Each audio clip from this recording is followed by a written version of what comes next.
Thank you. We're now live.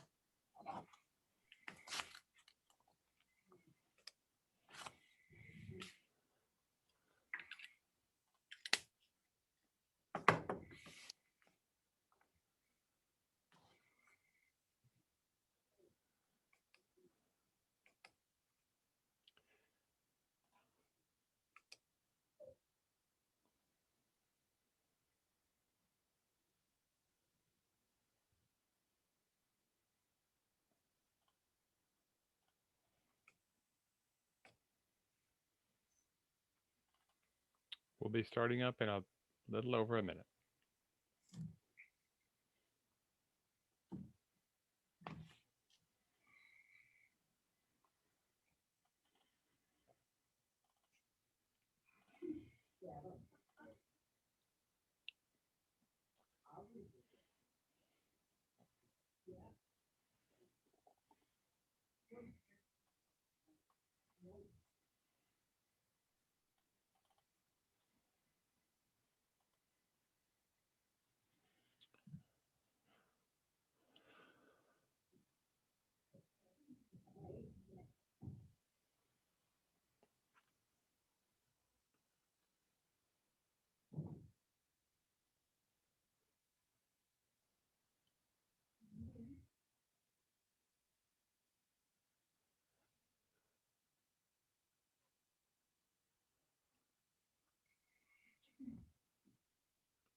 Although it's 9 o'clock, we're just going to give folks about another 30 seconds or so to log in, just to give them a chance, and then we'll get started.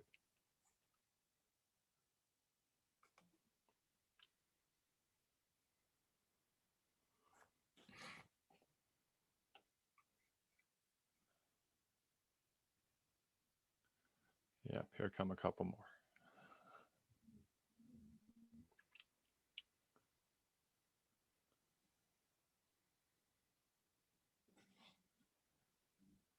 Okay, good morning.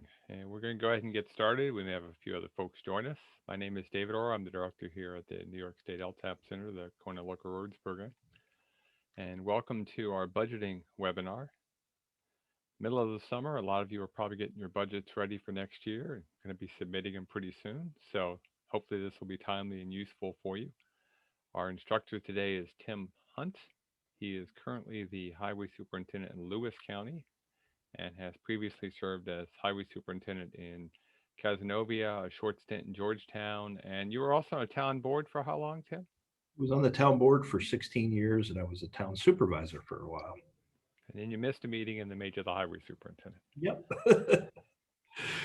So with that, Tim, we'll get you started. I'm going to go dark, but be watching the questions, Amanda and I in the background, and let us know when you want to launch those polls. Yeah, the first poll I would like to launch right away, and that's everybody's title. I'd like to get to know who the audience is and what they do. So what is your primary job function? Is it a highway worker, highway superintendent, engineer, or other?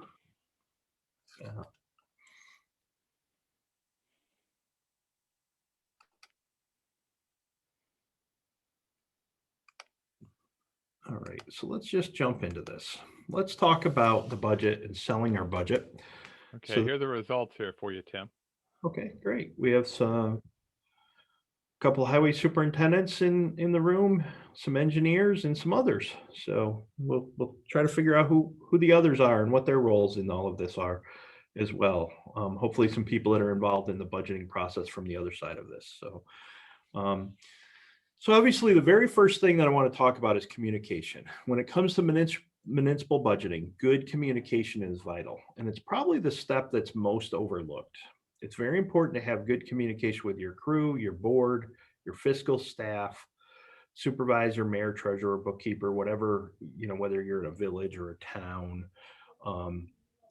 Learn who you need to include or exclude in key conversations and when this should take place. And I want to kind of walk you through how best to communicate, how best to communicate your budget.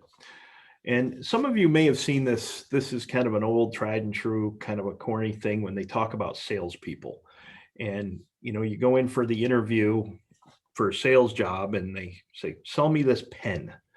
And what most people tend to do is we talk about the pen. It writes well, it's made out of this material. But what a real salesperson does is just the opposite. They ask questions. What do you want to use the pen for? What are you looking for in a pen? So if the person comes back and says, well, I carry a pen in my pocket, and when I'm out in the field and it's raining, it often runs. And say, well, then you don't want this pen. What you do want is, let me go out and find a pen with waterproof ink in it. So you start to understand what people are looking for before you make your pitch. And that's very relevant to the budgeting process. And I want to kind of walk you through where we are right now in that process and some of the conversations that we may want to be having. So let's ask those budgeting questions right now related to that. What are the goals and priorities of the supervisor and the individual board members? And how many of you know, you can type right in the answer pod, have you had conversations with your legislative body?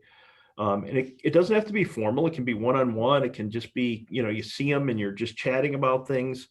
But what are their goals? What are their concerns as we start to head into this year's budgeting process? Is it tax rate? Is it driven by projects? Some of them may say, I'm really concerned about this particular project getting done. Or is it results or process focused? So I kind of want to walk through a typical conversation that we would have. Do you have an advocate in the legislative process? And do you have advocates in the community that can help you in that legislative process? So those are some of the things that you want to start with, not what you want or what you need, but what are the legislators thinking? So that helps you tailor kind of your budget presentation to them. So what would the purpose of knowing this be? Let's say right now, I'm talking to individual legislators, I'm talking to my supervisor, and I'm asking questions. I'm just trying to find out. And in those conversations, I find out that the supervisor is going to present a budget with a 2% increase in property taxes. Pretty important thing to know. But also, we've got sales tax revenue that's projected to be up 20% this year. Now, why is that important? Well, what it tells me is that I may be able to ask for more than 2%, even though property taxes are going to be limited to 2%. There may be more revenue available than just those property taxes. And I can sit down and figure out what that is and what that impact is to me. How much dollars do those sales tax actually represent to my budget? So important information to know before you go into this. There's a significant fund balance and they would like to use it on capital projects. So one of the things that I've heard with a few legislative members, not here in my job, but just talking to people all over the place, is that with COVID last year, everybody anticipated revenue dropping very quickly. They sent people home. We laid people off. We did all sorts of things to try to, anticipate what was going to happen. But then those revenue things never really happened. Sales tax didn't decrease. Some of the revenue sources didn't go away like everybody anticipated. So some municipalities are now sitting on some capital, some fund balance. And as well, the American Recovery Act, there was some stimulus money that got sent to each community. So there's some fund balance out there. Now, the question is, how do you want to use that? What's the best way to go about that? And what do your legislators have in mind? Also, you're concerned about salt being stored outside next to a DEC regulated stream. That's been a concern of yours. The local school bus garage is hiring CDL drivers starting at $33 an hour. So here's some facts that you've lined up prior to even starting your budget. So given these facts, my question for you guys is, what would you propose? That you hold the line and do exactly what you did last year? How many of you would think that that's a good way to go about it? Type in the chat pod what the first thing that you would ask in your budget, given that fact pattern that we just talked about. Go ahead and type right in there. Or if you want to raise your hand, we can unmute your microphone and you can answer the question.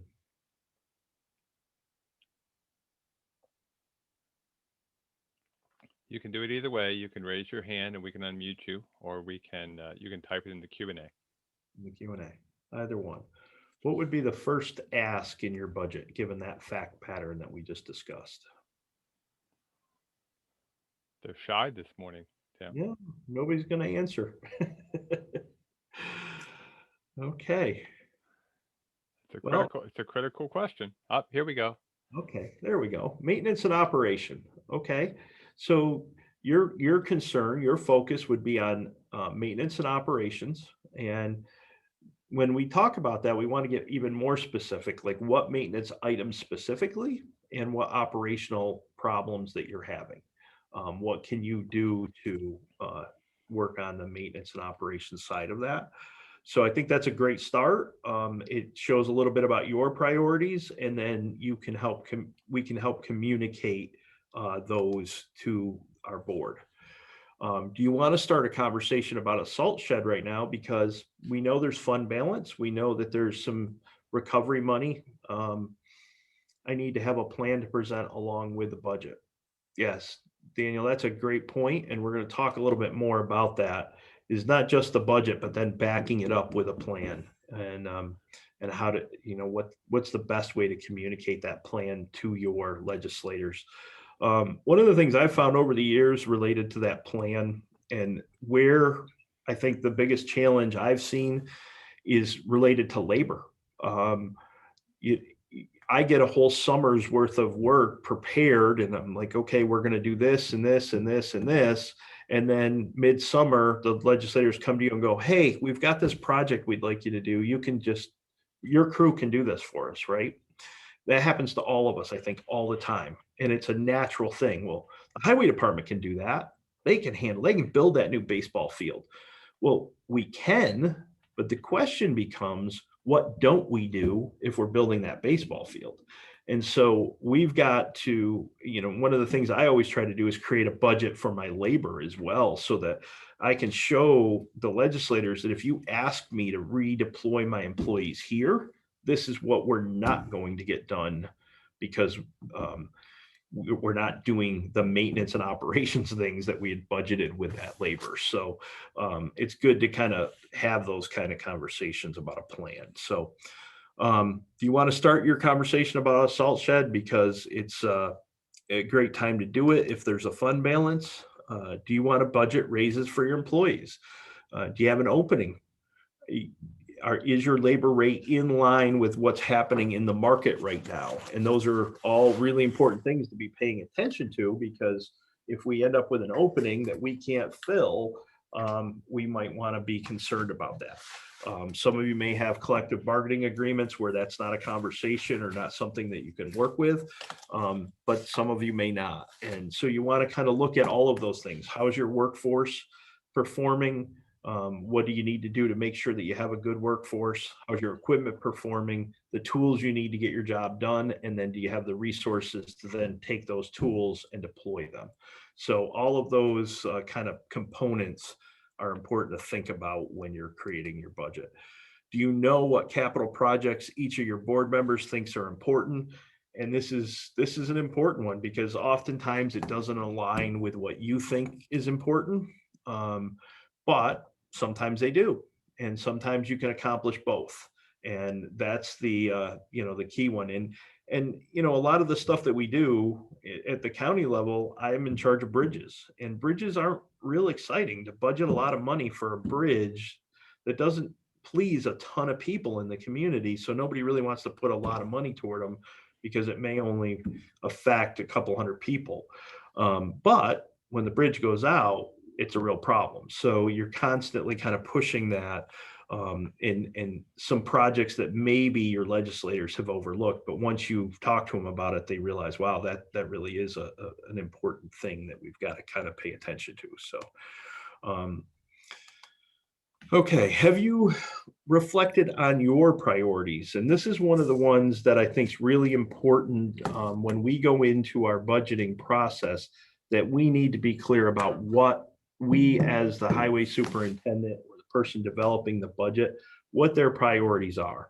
And oftentimes we don't do that, and then we get into the middle of it and we're unhappy. And what I mean by that is, are you clear about your goals and priorities? Is it equipment this year? Is it employees this year? Is it funding for paving, or is it funding for a specific project, a drainage project that you might have? You need to know what is the number one thing that if you do it this year, it will save money down the road. And if you can help do that and communicate that, it gives you a little bit more credibility in that budget discussion. You can't have it all. You can't just walk in and throw unrealistic things at your board, because that frustrates them.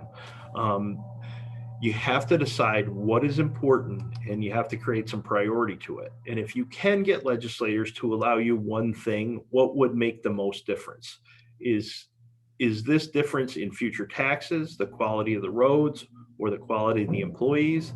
i.e., do you want more equipment, more labor, special projects? What are those priorities that you have? Hey, Tim, this is when I was looking at this with you yesterday. One of the thoughts I had here was this would be a great place to ask the folks who are attending, do they have what is their highest priority? Could they put Yeah. that in the Q&A? Yes. What would be the one thing you would absolutely want in This- your operations? Yep. And I agree. And so if we could, I'd love to see those answers right now in the Q&A, or like say, raise your hand and we can unmute you. But I'm curious what your priorities this year are, because, and there's certain areas of the state right now that are just getting hammered with some severe weather, and maybe that's going to, impact your priority next year. Some of you may have a long-term plan and you just want to stick to your plan. I'm just kind of curious what your priorities are. So go ahead and type that right now into the question and answer pod.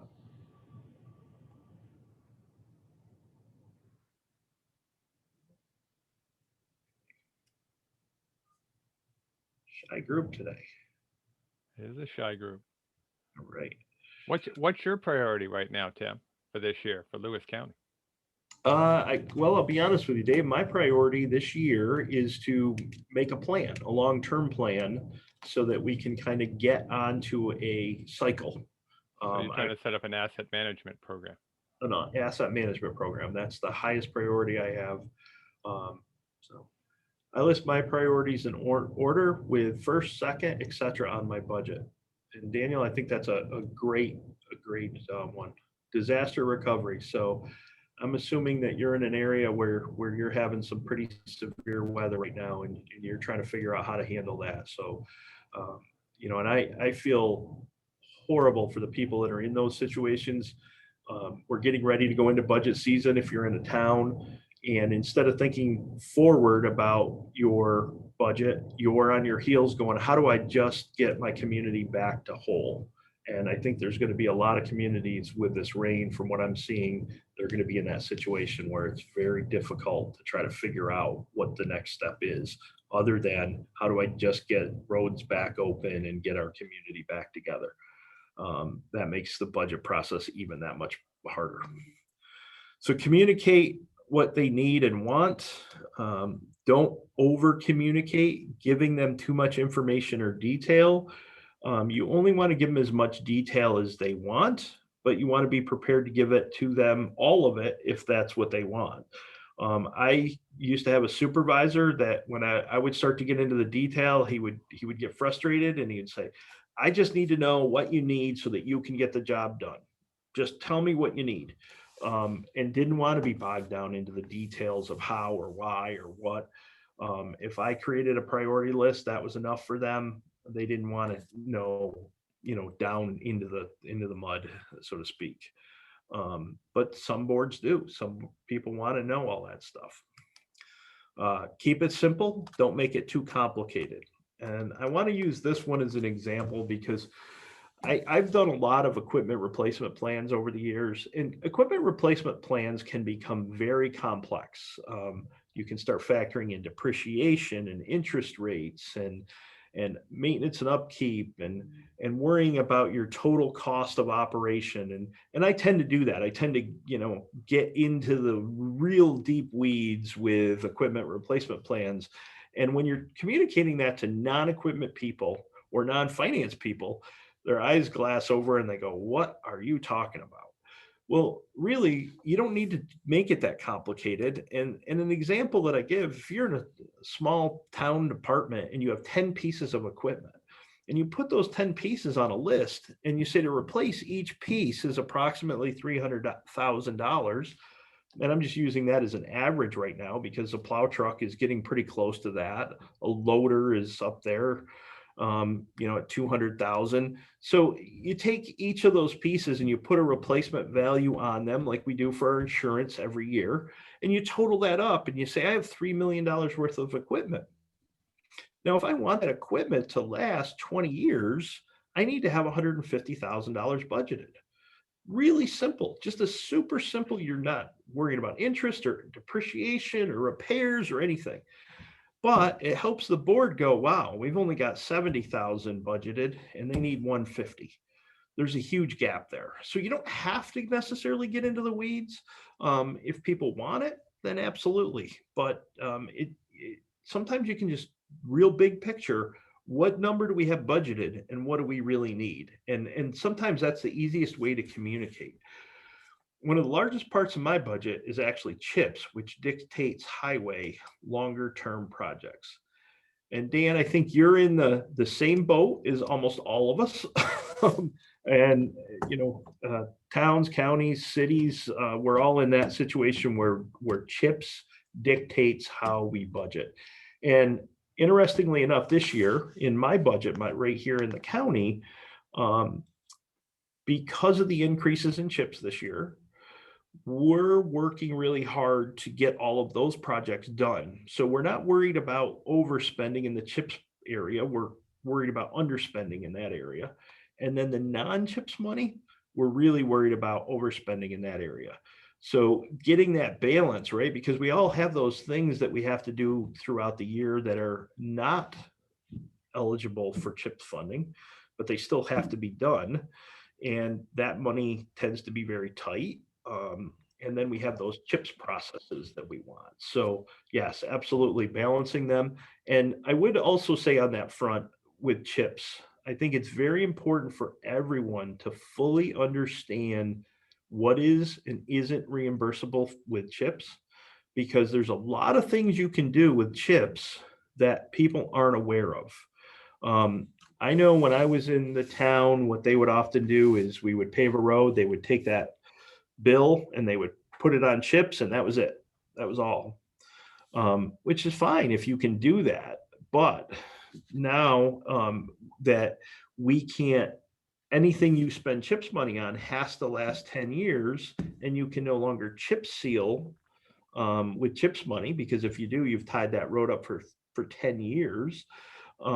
You may want to free up some of your local money to do some maintenance processes like crack sealing or chip sealing or some other maintenance process. So how do you do that? Well, you've got to get more cost onto the CHIPS thing. So when you're paving a road, instead of just paying for the asphalt, you can get reimbursed for the trucks, the labor, any pre-pavement work that you did, if you had to go out and prep the road. All of that can then be put on there and free up some money that your local community is committed that you can then use for maintenance processes. So make sure you understand the CHIPS process very well, because it will help you in the long term with your budgeting and how you manage that resource. So great question. Thank you, Daniel.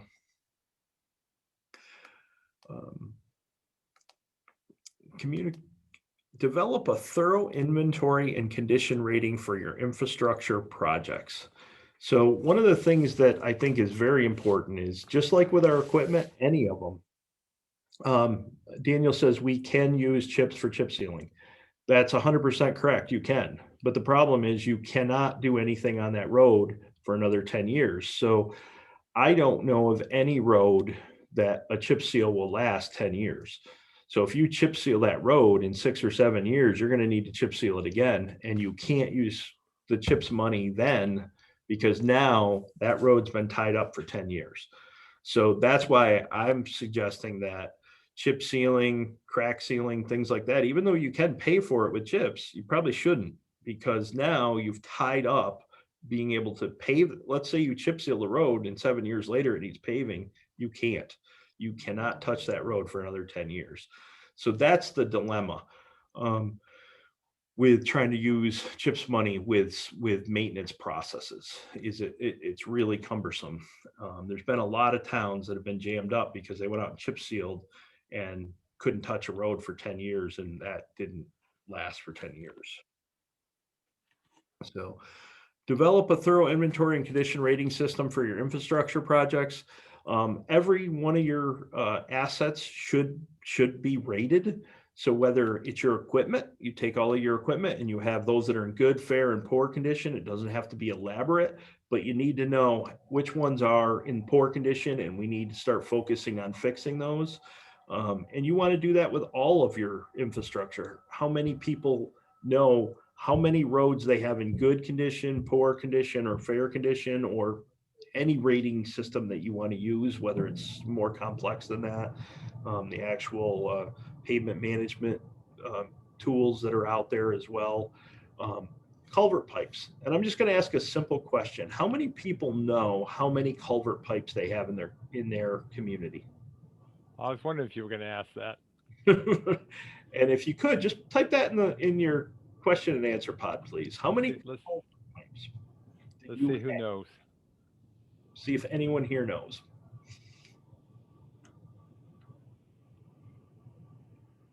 Of course, you know they're going to ask if you know Lewis County yet.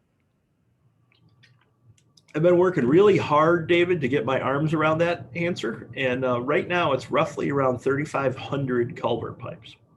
That includes your driveways or just under the roadway? Just under the roadways, just cross culvert pipes. I have about 3,500 of them.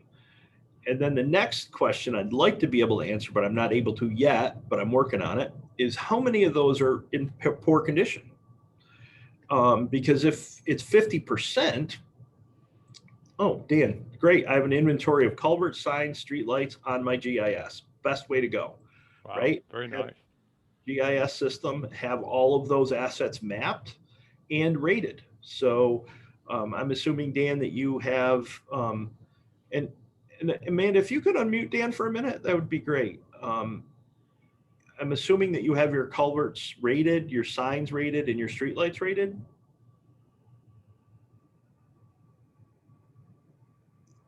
Looks like he's still muted. Well, he's in there twice, so we unmuted both. So if you can unmute yourself, there you go, Dan. Hi, Dan. Yes, everything's rated by the culverts, especially by condition. Mm-hmm. If they're plastic or steel, right, or concrete. Yeah. And the same with signs, when they were last checked for retroreflectivity and etc. Excellent. So I want to ask a couple questions specifically about your culvert pipes, because I think this is really important. What percentage of them are in poor condition? How many do you have? About 50%. I've got a little over 2,500 culverts.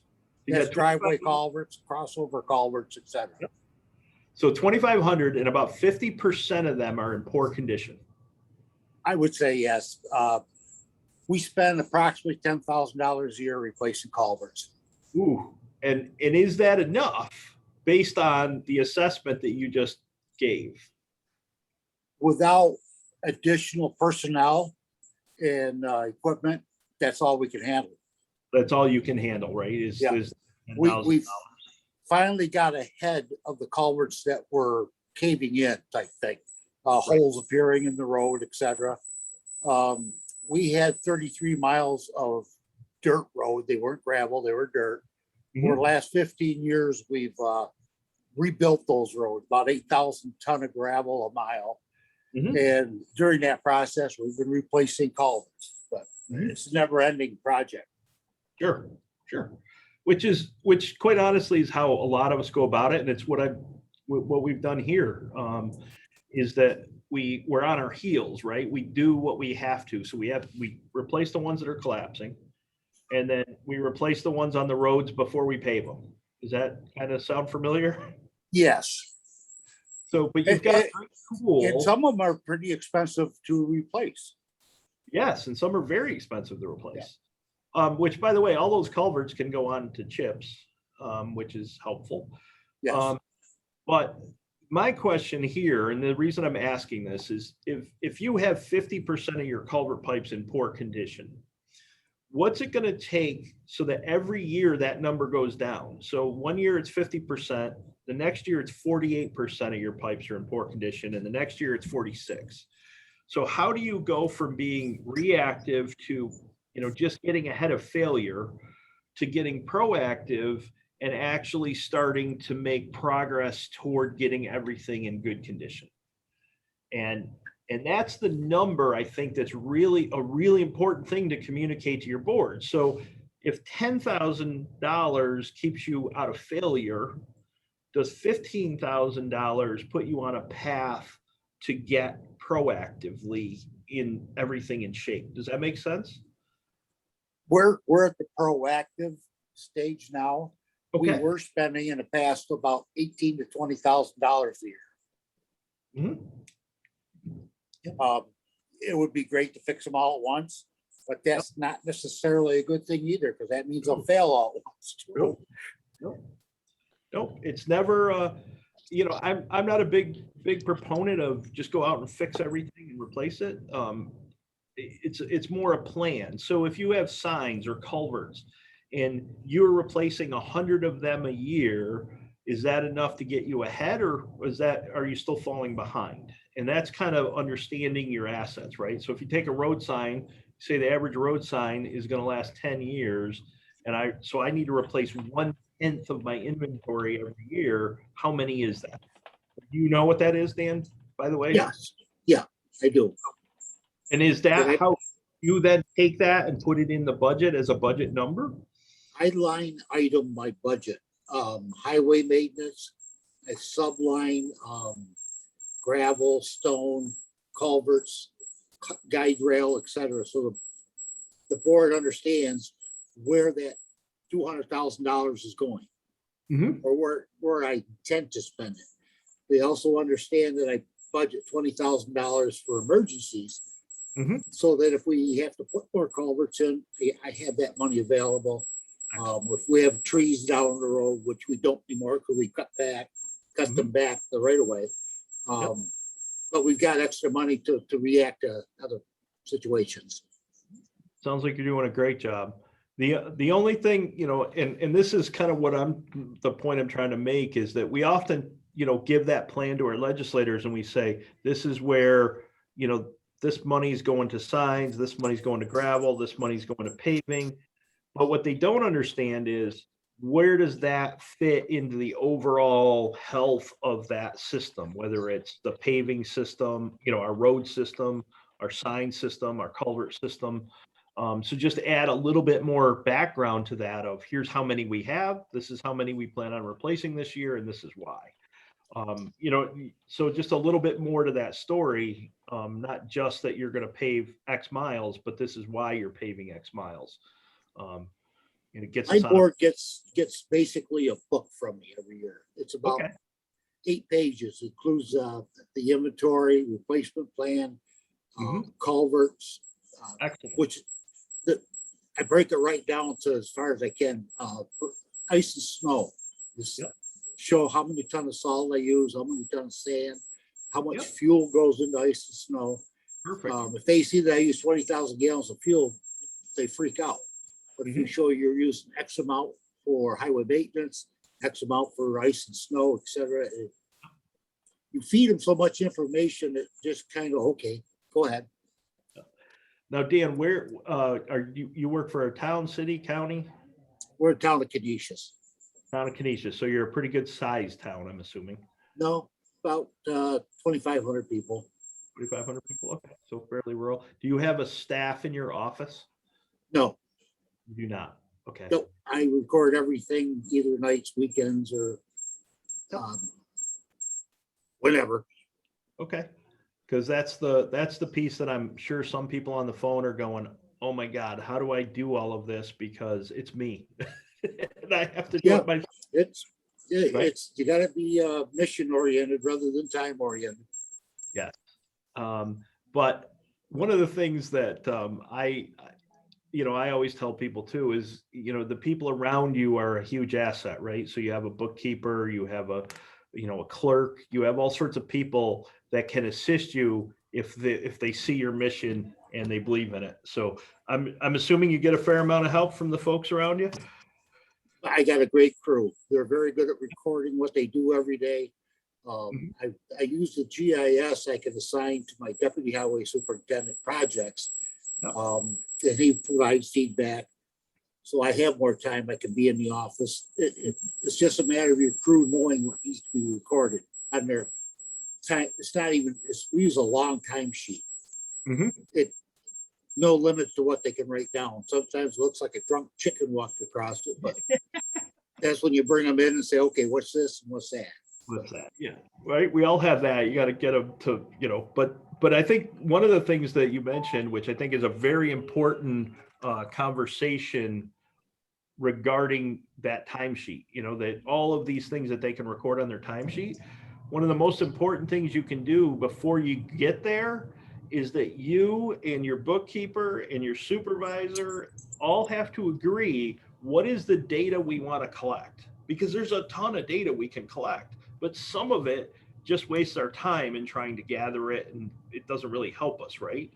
So we want to make sure we're collecting data that we all agree is important data to know and understand, because we don't want to waste a lot of people's time just, writing stuff down that we're never going to use either. You do want to include your town attorney in that process too. Absolutely. And make sure that you get the stuff that is required that you keep track of. And I can tell you that I've seen many towns, and I go to see through New York often and compare municipalities budgeting from one municipality to another. And you will see a wide range of the amount of detail that they keep related to their practices. So great point. So thank you, Daniel. So having that inventory and condition rating system for your infrastructure projects is really important. Find out in advance from your board and your fiscal staff what funds or funding sources are available. So obviously we know we have property taxes, we know we have CHIPS, we know we have federal aid if you're in a county like I am and we're looking at bridge projects. We have Bridge New York, we have federal aid process. What other things, what other revenue streams might be available to help you fund your projects? And if you guys could right now in that question and answer pod, because this is really helpful to everyone, is what, just type in, every one of you type in one unique revenue stream that you've found that's helped you fund a project. And I love this because we can all learn from each other and share that information. You guys go ahead and do that. Something I didn't mention, outside of taxes and CHIPS, federal aid, I'm sure some of you right now are looking at FEMA money potentially for some of the storm damages. What else is out there? FHWA, Federal Highway Administration money, absolutely. An important source that we need to look at. We're doing a webinar on that in a few weeks, by the way. FHWA money, Dave? Fed aid yeah, federal aid, yeah. Oh, grants for watershed erosion control. Yeah, absolutely. Soil and Water is a huge partner for most of us and helping us find some money to deal with some of these drainage issues. STIP money, another one. Excellent. Yep. So all stuff we want to be focusing on is, right now I'm actually participating in my county on a walkability committee because there's some federal money out there available to enhance sidewalks and walkability in your community. NHHP, I am not familiar with that. Amanda, could you unmute Audrey and Audrey, yeah. Yep, Audrey. NHHP is.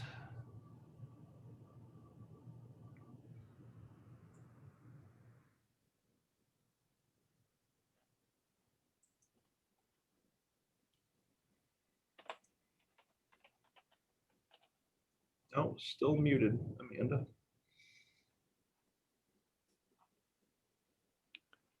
There we go. Go ahead, Audrey. There?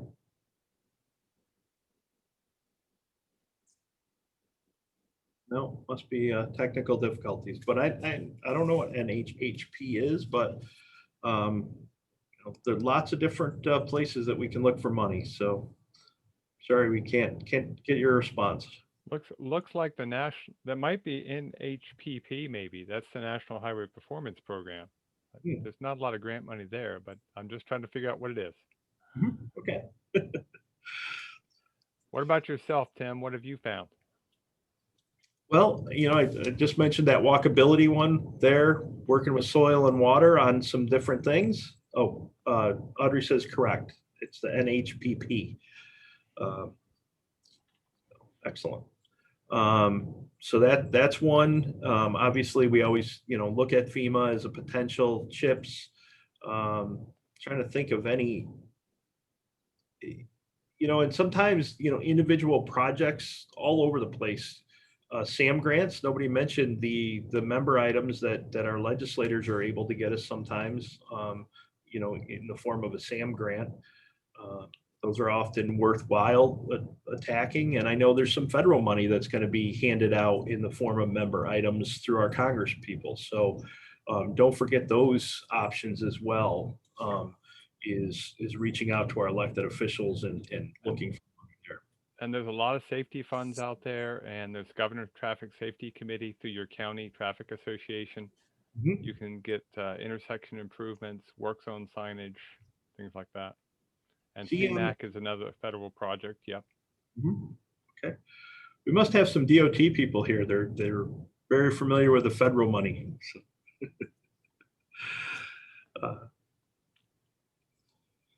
Develop an initial wish list for the projects that you would like and try to do. Obviously, we talked about that, making sure you have your wish list, what you absolutely need, and rank them. Communication on your projects, develop multi-year plans whenever possible. Long-term planning is usually beneficial for successful budgeting. Instead of coming in and saying, I want to pave this road, and this road, the problem is when you do that, you're going to open it up to individual legislators who say, well, what about this road in my district? Because, I'm here looking out for my district and that road's just as bad as that road. Well, how do you answer that question? If you have a long-term plan and say, yep, that road's going to get paved this year and that road's going to get paved on this year, then everybody's on board and understands that you've got a thoughtful plan to take care of everything. But if you don't do that, you're opening yourself up to being pulled in all sorts of different directions by individual interests. So you want to make sure you have a multi-year plan. It's the best way to go about it.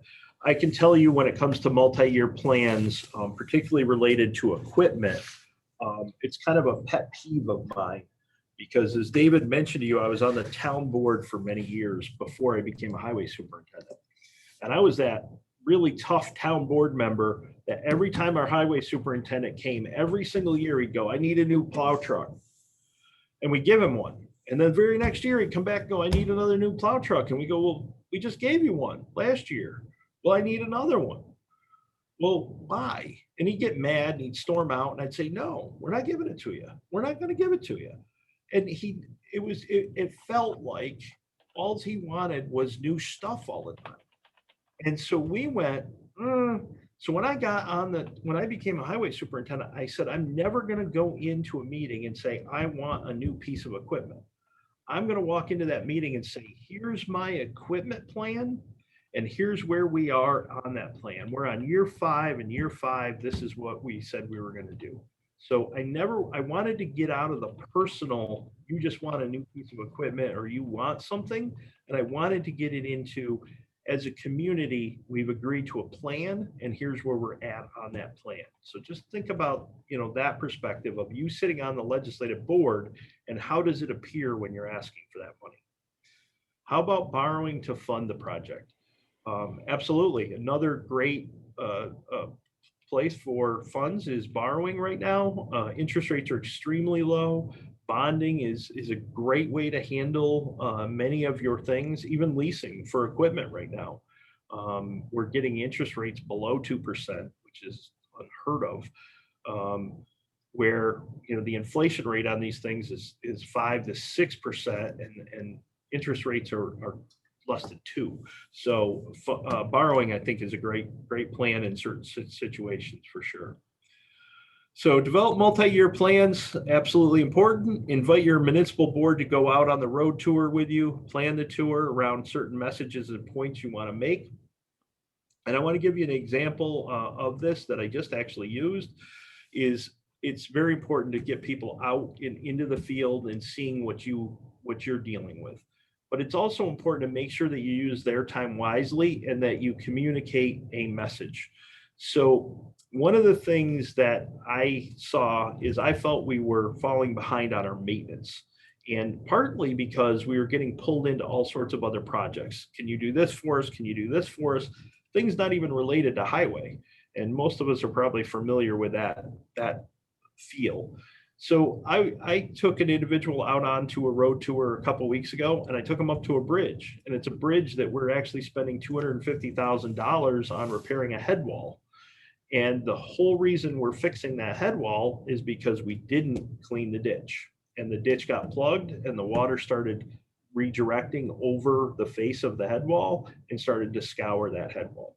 And so now we're doing a $250,000 repair that could have been prevented with proper ditching. But the question is, do we have the time to do the proper ditching? And so an ounce of prevention is a pound of cure. And that was the message that I wanted to drive home. And we had a project going on that it was very easy to show that. So get those road tours, get your legislative folks out in the field so they can actually see what you're dealing with and plan it around very specific points that you want to make. Communicating for your equipment. This one's near and dear to my heart. If anyone knows, I'm very big on equipment replacement programs. Make sure you have your must-haves, your nice-to-haves. And when I say must-haves, this is the one where I think people really fall down on, is particularly with plow trucks. You have to have them. I mean, nobody in the middle of the winter is going to say, yeah, no, it's okay if you plow my road at 10 o'clock this morning because you don't have a plow truck. You have to have it. It's got to be out there. So that's a must-have. Nice to haves are, upgrades, things that maybe make your job a little bit more efficient or easier. Those are nice to haves. But there's certain functions that we must perform to keep the traveling public safe.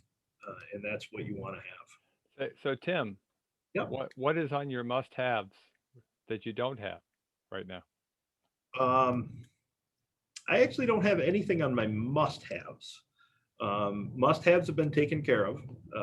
I take that back. We need one more plow truck because right now, if we have one spare and it's not enough in the county system, in a town system, maybe one spare is fine, but it's not in our situation.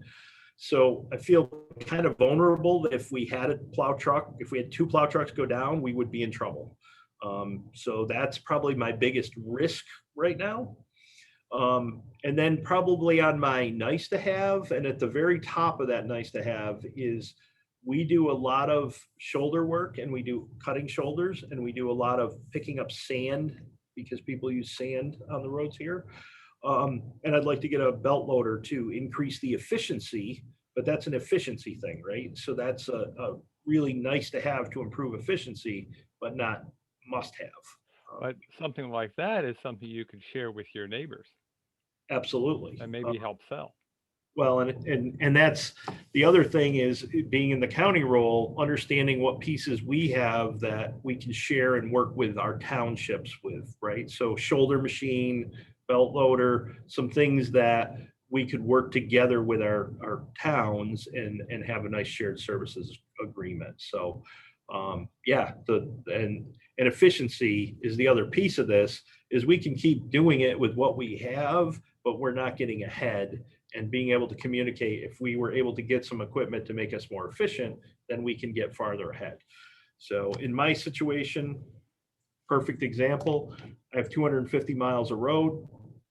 We would like to clean, so that's 500 lane miles, and we would like to clean cut our shoulders every 5 years, which means I've got to cut 50 miles of shoulder every year, and we're not even coming close to that. We're lucky if we get 5.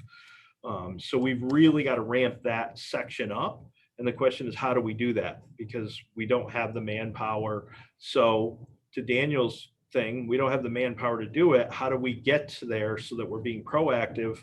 Well, we've got to find tools to make us more efficient to get there. So that's kind of the conversation. Inventory, condition, and rating. Obviously, you want to have everything rated. Funds or funding sources available. And when it comes to equipment, you know, I laid everything out each year as to what should be replaced, and have done a 20-year replacement program and how much money we would need to budget each and every year to keep that replacement program going. Take cost estimates for the equipment and the options that you're interested in. And I would tell you that this right here, the options, equipment option, how you spec them is very important. Try to think long-term about the efficiencies of the equipment you're buying. And the one that I see all the time is people go out and buy a front end loader, but they don't think about, if we spend a little bit more to get hydraulics, a quick coupler on the front, we could get forks, we could get a broom. Would that make us more efficient? And we would need to move equipment around less on our job site. So just think through very carefully the equipment that you're buying, and is it going to lead to that kind of efficiency that you want? Utilize other municipal bids or OGS whenever possible. Explore your purchasing options and payment options. There's a million options out there. I just actually used the New York State OGS mini bid process. It was awesome. It worked really well. I was very pleased at how easy it was. That's just one of the tools that you can use to purchase equipment. You can use, you know, piggybacking clause contracts. You can use Sourcewell contracts. There's all sorts of tools out there. It just depends on what you want to try to accomplish and what the right tool is to do that. So, just as a reminder for those who want to piggyback, the board has to be proactive and actually allow it. It has to be written into your language, your procurement language, that you can use piggybacking contracts. The other thing I'd warn you, if you are using piggybacking contracts, if you're buying something off of Onondaga County contract or somebody else's contract, make sure you get a copy of that contract and that it truly does allow for that, because you can't rely on your salespeople. They'll tell you, oh yeah, you can buy this off of some other town just purchased it and you can buy it off of their bid. Well, if their bids doesn't specifically reference it, you can't use it. So make sure you get a copy of it and you do your due diligence and make sure that it's correct. Prioritize what you need most, develop your fleet goals. And I'm gonna kind of pick it up the pace because we're running out of time. Develop multi-year plans whenever possible. You may want to purchase some equipment on a 10-year rotation while other equipment may be on a 5 or a 15. You've got to figure out each piece and what you think it's going to fit. For example, here, a road grader is going to last a lot longer than a plow truck because of the amount of use that we're putting on it and the fact that it's not going to rust and corrode. So a road grader might be a 15-year piece. A shoulder machine might be a 15-year piece. A plow truck's a much shorter period of time. So make sure that you build that in. Develop bid specifications so you get the pieces of equipment that you want. You may be able to piggyback. Invite your municipal board to look at your equipment. And then lastly, we're going to talk very quickly about communicating with your constituents. Keep them informed about what's going on. Taxpayers like seeing what their money is doing, the bang for their buck. When you're doing road projects, let them know. Keep kind of a good relationship with your constituents so that they can see how you're spending that money. When you get a new plow truck, let them know. Be proud of it. Put it in the parade. People love that stuff. It's theirs. And be proud of it and let them be proud of it. And it'll help you in the future. Update them on your equipment purchases. Update them on your projects, both capital and maintenance. Keep them informed of the project's road closures regardless of the duration.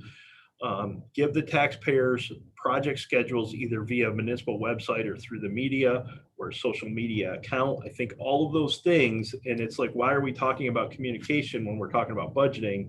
And it's because this communication is what creates that cycle that allows us to budget and allows the taxpayers to want to give us that money and our legislators, quite frankly.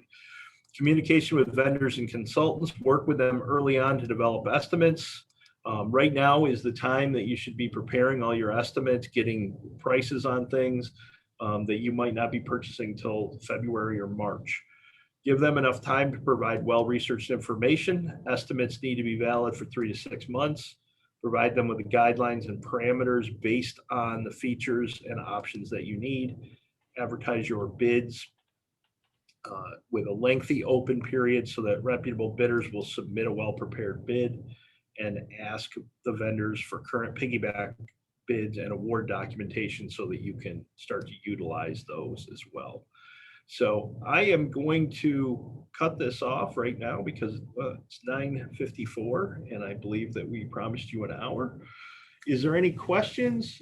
If there are, please type them into the question and answer pod. Raise your hand, we'll unmute your mics. I appreciate everybody for coming on today. Hopefully you got a couple of pieces of useful information. Well, one thing I would say there, though, Tim, you might want to show them the bullets, especially bullet number 4. Okay. I think is key. Okay. Ensure everyone is on the same page prior to a meeting. One of the things when communicating at board meetings is don't go in there and surprise either your board members or yourself. Have conversations with your legislators. Roughly know what the outcome is going to be and where people are lining up on things. Doesn't mean that they can't disagree at a meeting, but at least you know what that's going to be before you get there. Equally as important, listen to what they're saying so that you can come back and go, you know what, I need to retool a little bit and present this information differently. Changes can affect your budget positively or negatively. Account lines will have to be adjusted accordingly. And the example of that is this year, we received an increase in CHIPS money. You don't get to spend that. Your budget's already been completed. So once we got that information about the increase in CHIPS, we have to then take that back to our legislators and ask for a budget adjustment before you're able to go forward with that. So make sure you're adjusting your budget throughout the year. Do not try to BS your way through a question, and always remember to get back with an answer.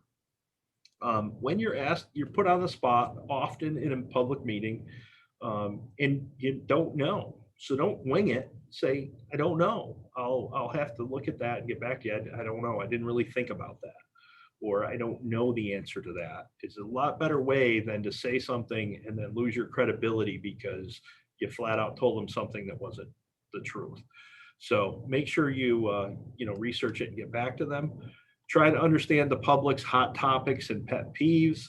Oftentimes the public gets cranked up about something that's really inconsequential. It's some small little issue, but understand that before you go into it and try to work around those. I can't tell you how many huge projects I've seen that have been derailed over a tree, over a single tree or a single thing that had we known or paid attention, we could have developed our project around it and maybe allowed it to go forward. So try to understand the public's hot topics and pet peeves and try to work your way through that. Thank you guys very much. I appreciate it. So any questions from anybody? We got 3 or 4 minutes here. So Tim, when's your budget due up in Lewis County? So we're on a calendar year, and we have just started our budgeting process. We started putting together estimates for labor. I've actually so what I did, David, is, and one of the things I recommend is that we start out, and I called the treasurer and the county manager and asked for a meeting. And I sat down with them and I said, what are your priorities this year? What are you looking to accomplish with my budget so that I can go back and start to prepare those things? And I was told, we want a multi-year capital plan for the roads. Perfect. This is the percentage increase that we can stomach. Okay, great, got that. And here's how we'd like you to handle these particular capital projects in the budget. Awesome. So I came back and then we started our work to start to prepare those things for them. So, yeah. Cool. I don't see any questions for you. It looks like they're letting you off the hook. Okay. Well, thank you all very much. Okay, thanks, Tim. And everybody have yourself a good day. You don't get to fly up into space like Jeff Bezos and his friends, but everybody have a good day. Take care. Take care.